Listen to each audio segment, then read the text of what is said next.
Well, well, well, looks like Howie is desperately trying to get rid of Derek Barnett finally before Tuesday's trade deadline. The price for Patrick Surtain just got even higher. A.J. Brown's one big message to new safety Kevin Byard about joining Philadelphia, and Jordan Davis, he's suddenly out against the Commanders? I'm Thomas Mott, this is the Thomas Mott Show.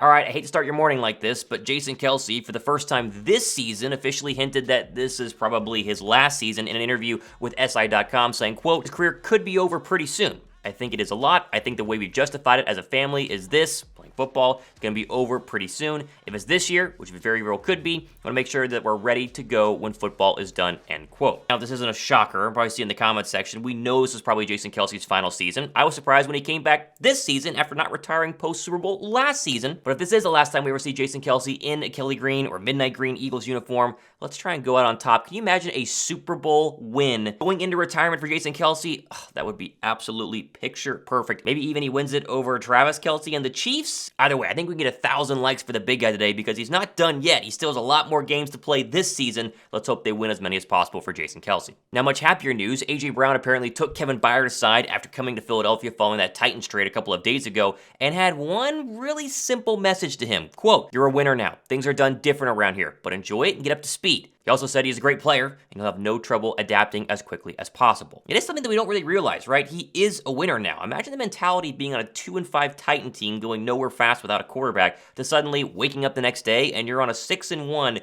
maybe best roster, best team. Oh, and you're in your hometown in Philadelphia. Welcome, Kevin Byard. I hope you get up to speed very, very quickly and make a big impact in that secondary. Oh, and speaking of playing in that secondary, Nick Sirianni did confirm yesterday all limits are off. He's going to play almost every single play. No, obviously we've every walkthrough, every practice is constant. Everything's being evaluated.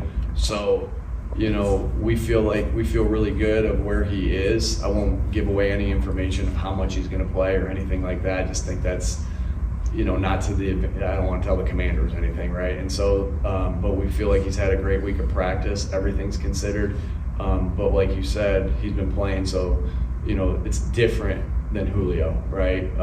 As far as the pitch count, as far as health-wise goes, right? But man, he's a pro, and he's worked really hard this week, so we're confident in him.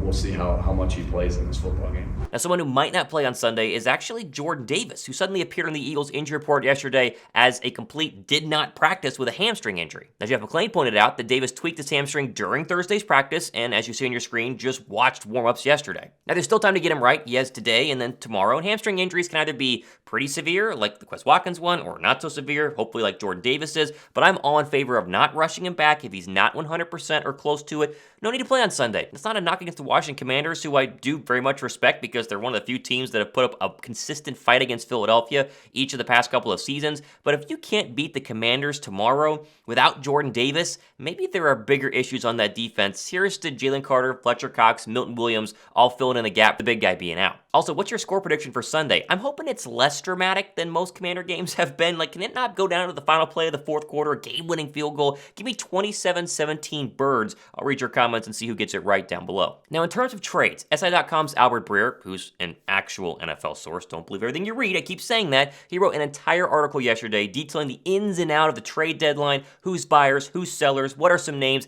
and there are some interesting takeaways for Philadelphia. Now, regarding Patrick Surtain, the corner we all want Philadelphia to break the bank for, well, Breer said this, quote, the price on Surtain, I believe, would be more than what the Jaguars got for Jalen Ramsey in 2019. That's 2 firsts and a fourth. Now, I said before, consider me out on Surtain. 2 first-round draft picks and a fourth, more than what they got for Ramsey back there in Jacksonville.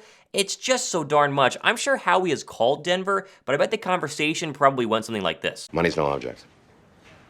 What are you, crazy? I'm not paying that much. Now, Breer did mention Philadelphia naturally is a buyer. We've heard that the past couple of days, but they also mentioned Philadelphia is trying to get rid of one specific player, the one who we all want them to get rid of, and that, of course, is Derek Barnett. Quote, want a surprise seller? My understanding is the Eagles are open to deal edge rusher Derek Barnett, who could be a decent addition to someone's defensive end rotation.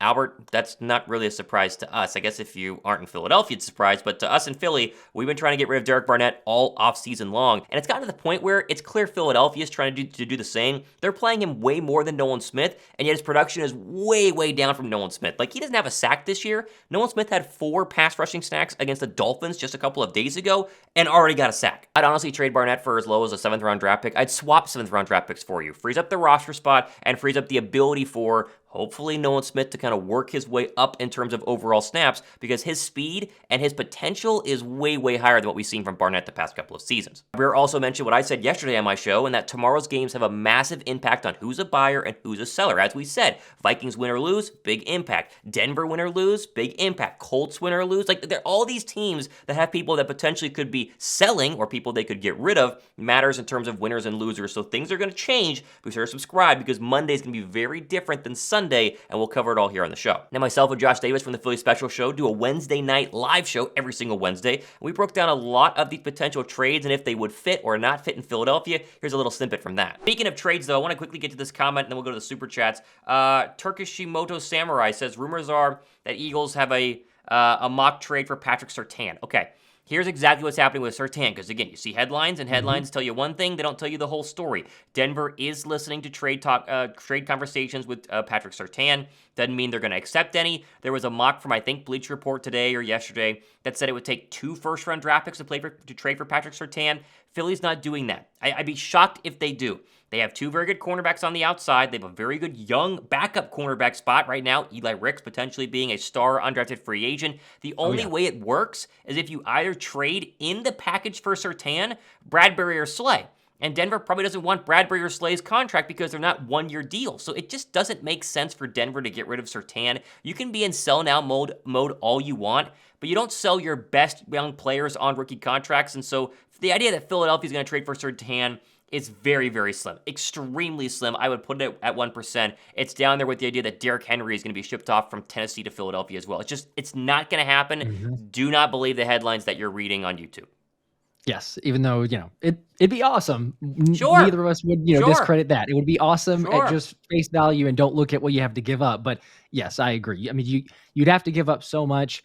It's not impossible, like you said, 1%, because, Howie could do some crazy stuff. Of course. He also is always looking long-term, and it's never about completely mortgaging the future to try to win immediately now. Now, if there's something that he can do that makes sense, not saying that he won't pull the trigger, but at that high of a price, he's looking at, heck, take a look at what we got in the draft. Not that you're always going to get a Jalen Carter, but that's a lot to give up in a situation where you've solidified. So would you give up 2 first rounds? No. 2 first? No. Yeah.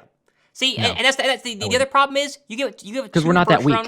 Right. You give up 2 first-round draft picks. You give up 2 rookie contracts. Surtain is going to demand money probably next offseason, maybe the offseason after that. You got to pay Surtain top cornerback money. Howie didn't want to do that. He would much rather take, the 20th overall draft pick or the 31st overall draft pick in 2025 and get the Darius Slay replacement, and then he's on a 4 or 5 year with an option rookie contract that's way, way cheaper. So I'd be surprised if it happens. Devin Reeves, 2 entries into our jersey giveaway. Do we need a new nickel? I don't think that we do. I get the argument, but you have a nickel coming out of being banned, essentially, for the entire season, this offseason. Roby was really good whenever you put him in there, or at least good enough. And now Eli Ricks. We cannot take away from the fact that Eli Ricks played 14 snaps in coverage, all on Tyreek Hill, was targeted 3 times, 0 catches.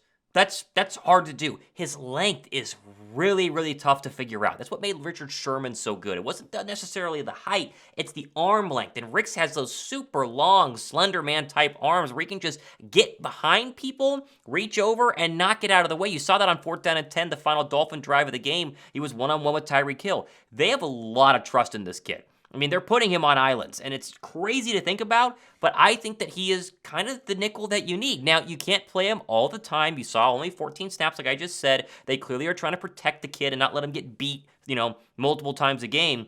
But Byard comes in, and he provides you, again, the tight end safety slot coverage, and if you can mix him with Ricks whenever you need to, based on personnel that the opponent throws at you, I think they're going to be okay. Now, injuries can happen, but they can happen anywhere, and they can happen at any time, and you can't just, sign people because of the fact or trade for them because you might get injured there. But I would argue that they're absolutely fine at nickel, and it's because, thank goodness, they did not let go of Eli Ricks. They kept him on the roster. He looks like another UDFA steal.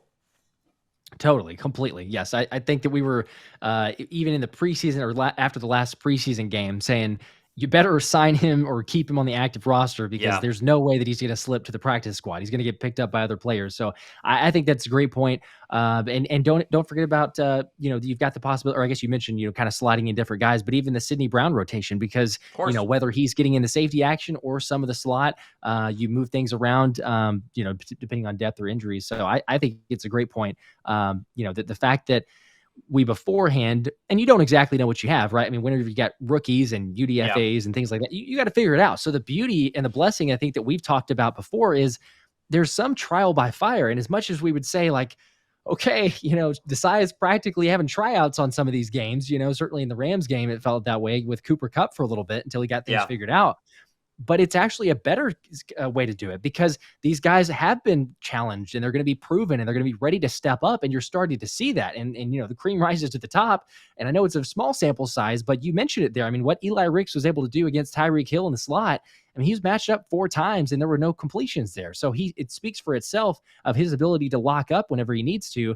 I think we all know he's a gamer, but it's an area that coming into the season feels very similar to the linebacker situation where we said, gosh, who do we have? Like, who's going to be good? Do we know what it's going to be? And then all of a sudden you say, oh, we've got some depth now at linebacker. And hey, we got some depth here at nickel. So I don't know that there's near as many questions in those positions, which again is a very, very great place to be in. Now remember, we go live every Wednesday. We're also live Sunday for the Commanders-Eagles broadcast starting a little bit before 12:30. Be sure to check in and subscribe for that one. Giving away that Kelly Green jersey at the end of the third quarter. A lot of you guys have entered into that. More chances for entries on Sunday, so don't miss out. That's Mott. Working on a Saturday. This has been the Thomas Mott Show.